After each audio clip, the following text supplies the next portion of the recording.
A highly regulated cannabis industry in Grenada is what one medical marijuana patient is proposing to government as a solution to its economic challenges. Owner of Mango Bay Resort, Saisha Williams, is hoping to have his voice heard at the highest governance area of the country.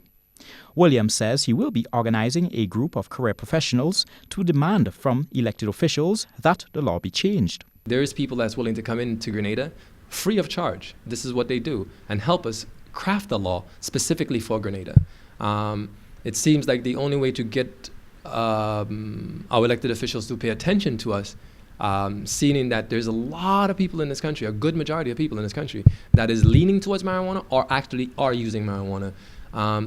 It is incumbent on us, the people who are being affected by the unjust law, to say to our elected officials, the law is unjust. Can you adjust it to us? We're paying taxes, we're law-abiding citizens, and we don't want to break the law.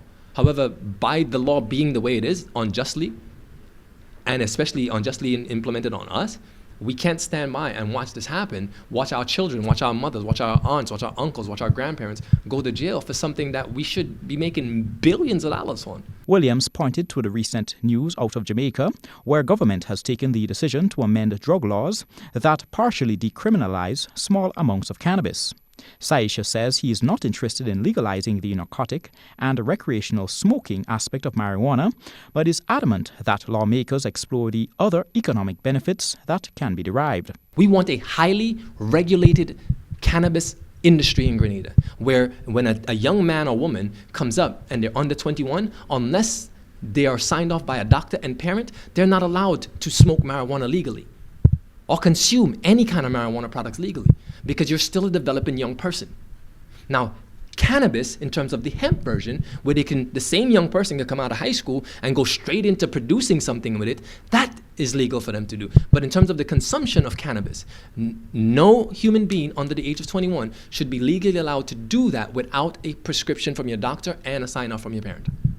Sharing a different view on the matter in an interview last year was head of the drug squad, Superintendent Rodriguez James. James says with Jamaica and St. Vincent establishing a more liberal approach to marijuana, this will eventually have a direct impact on Grenada. Sometimes what you may find that when countries probably take a different approach, a more liberal approach to the whole question of drugs and so on, you find that the law enforcement efforts and the way they view drugs within their territories changes. And with that change, it affects other territories around them. So you find that if any country that is bordering Grenada, that has a kind of liberal policy as far as drug and drug trafficking is concerned, all right, then it will have an impact on Grenada. In the meantime, anyone in Grenada convicted of having in their possession a controlled drug are deemed in contravention of the Drug Abuse Prevention and Control Act and can be fined or imprisoned or received both penalties. Colin Campbell, GBN News.